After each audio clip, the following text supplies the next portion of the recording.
অনুষ্ঠিত হয়ে গেল গীতা পাঠ, গীতা দান ও হরিসভা। আমাদের নিজস্ব প্রতিনিধি বিপ্লব সরকারের পাঠানো ডেস্ক রিপোর্ট। 25শে ডিসেম্বর রোজ বুধবার খিলদা বাজার দুর্গা ও কালী মন্দির প্রাঙ্গণে অনুষ্ঠিত হয়ে গেল সনাতন ধর্মাবলম্বীদের সঙ্গে উদ্যোগে গীতা পাঠ, গীতা দান ও হরিসভা। পাঠক সেতু সাহা, স্মৃতি। হরিসভা কীর্তনে শ্যাম সুন্দর সম্প্রদায় খিলদা। অনুষ্ঠানের সভাপতিত্ব করেন সৌরভ সাহা। উপস্থিত ছিলেন ভাগবত পাঠক অমরচন্দ্র ধর, বাবু শ্যামলচন্দ্র সাহা, নারায়ণচন্দ্র পোদ্দার, গোপালচন্দ্র সেন, সূর্যকান্ত সরকার, কমল দত্ত, স্বপন কর, রঞ্জিত কর্মকার সহ বিভিন্ন প্রান্ত থেকে আগত সাধুগুরু বৈষ্ণব প্রমুখ। অনুষ্ঠানে অর্ধশত গীতা সাধুগুরু বৈষ্ণবদের দান করা হয়। উক্ত অনুষ্ঠানটির আয়োজনে ছিলেন সনাতন ধর্মাবলম্বী সংঘ কালীহাতি টাঙ্গাইল। অনুষ্ঠান শেষে ভক্তদের মাঝে মহাপ্রসাদ বিতরণ করা হয়। ইন্টারমিডিয়েট পড়ছে যারা দেখবেন ওইখানে একটা কবিতা আছে, এখনো 18 বয়স 18।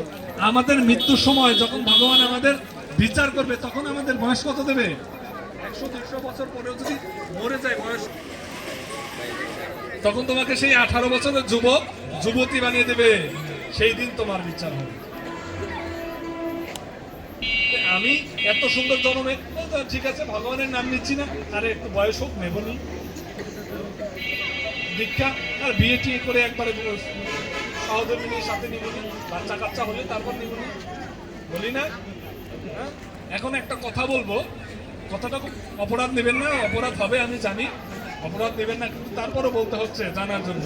হচ্ছে অদীক্ষিত অবস্থায় দীক্ষা নিলে যদি সেই সন্তান গর্ভে উৎপন্ন হয়, সেই সন্তানকে আমার সনাতন ধর্মে কি বলছে জানেন? আপনারা জানেন তো? বলছে আমরা বলি যে কিছু কিছু অবস্থায় যে বাবা নাই, সেই সন্তানকে আমরা ওইটা বলি, কিন্তু না, ধর্ম বলছে আপনি সেইটা হবেন যদি দীক্ষা না নিয়ে সন্তান হতে। আপনি আশা করেন কিভাবে যে গুরু দীক্ষা না নিয়ে আপনি সন্তান উৎপাদন করছেন, সেই সন্তানের পিণ্ডদান হলে আপনি মোক্ষ লাভ হবে? আমার কথাগুলো খারাপ লাগলেও শুনতে বাস্তব না। আমরা ধর্মটা পিছিয়ে গেছি কেন? ধর্মটা করি না, ধর্ম সম্পর্কে আমরা জানি না, জানার ইচ্ছা নাই। এই যে আসবে পুরোহিত আসবে, মা কালী পূজা করলাম, কখনো বলি না যে মা কালী পূজা করলে কি হবে। সরস্বতী পূজা করলাম, কোনো মন্ত্র জানি না, সঠিক পরিমাণে ধ্যান অনুযায়ী মন্ত্র বিগ্রহ নাই, বিগ্রহ তো সঠিক ধ্যান অনুযায়ী নেই। সরস্বতী দেখবেন, সরস্বতী বিগ্রহ কি মন্ত্র বলছে না, জয় জয় দেবী চরাচর সারে কুচ যোগ শোভিত মুক্তাহারে। এই যে বিগ্রহের বর্ণনা দিল সেই অনুযায়ী বানাই, আমরা আনি কিনে, তাহলে কার পূজা করছেন? যতই বলে যে আমরা কিনে আনলাম, পুরোহিতে পান প্রতিষ্ঠান করার সময় শুদ্ধ করে নেবেনি, আর কি করবে গো? ধরে বলো, বল তখন আর কি হবে? যদি বলি পুরোহিতে শুদ্ধ করে নেবে, আর কি নেবে শুদ্ধ? হ্যাঁ, এখন আমাকে যদি এখানে বসিয়ে এনে যদি বলে ওই বাবা আসতেছে, হ্যাঁ, হট্টগোল লেগে যাবে না? হ্যাঁ, আমাদের এলাকাতে কিছুদিন আগে ওই যে একজন ইসলাম ধর্মের বক্তা আসছে, নাম দিয়েছে তো বড়, উনি ওই যে মাদানি নাকি একজন নাম বক্তা, ওনার নাম দিয়েছে, তো হাজার হাজার 10,000-এর মতো ভক্ত হয়ে গেছে। ইসলাম ধর্মের ভাইয়েরা 10,000-এর মতো মানুষ হয়েছে, কিন্তু রাত 12টা বেজে গেছে, তখন বলতেছে যে প্রধান বক্তা আসবে না, অন্য কেউ আসছে। এখন আরেকজন ভালো বক্তা আসছে, কিন্তু ওনার মুখে থেকে আর কেউ শুনবে না, বলছে যে যার আসার কথা ছিল সে তো আসে নাই। তাহলে আপনি উদাহরণটা এর জন্য দিলাম, ধ্যান অনুযায়ী প্রতিমায় বিগ্রহ বানালেন না, পূজা আপনি পুরোহিত আর কত শব্দ করবে?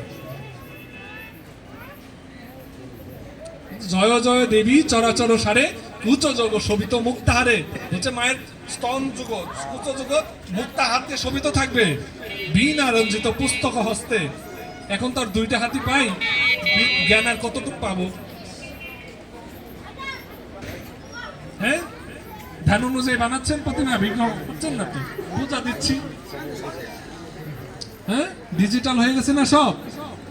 আবার কি হচ্ছে, যদি একটা আবার এই যে বাস্তব উদাহরণ দেই, দেখেন আমরা ঘট বসাই না, বস্ত্র দেওয়া হয়, যত পারি ছোট গামছা দিতে পারি, 20 টাকা দামের গামছা দিতে পারলে যাতে একটা বস্ত্র দিলেই তো হতো। ওই ঘরটা কি জানতে হবে আগে। পূজা যদি করেন জেনে বুঝে করেন, নাহলে দরকার নাই। ধর্ম করলে করার মতো করবেন, নাহলে দরকার নাই। অপরাধ নেবেন না, আমি বলতেছি কঠিন ভাবে, কারণ ধর্ম হচ্ছে বেলেট, করলেও কাটবে, না করলেও কাটবে। যদি করস তো করার মতো করিস। এই যে ঘট আমরা বিগ্রহ স্থাপন, আমাদের তো বিগ্রহের পূজা নাই, নিরাক যে এই পূজাটা হচ্ছে।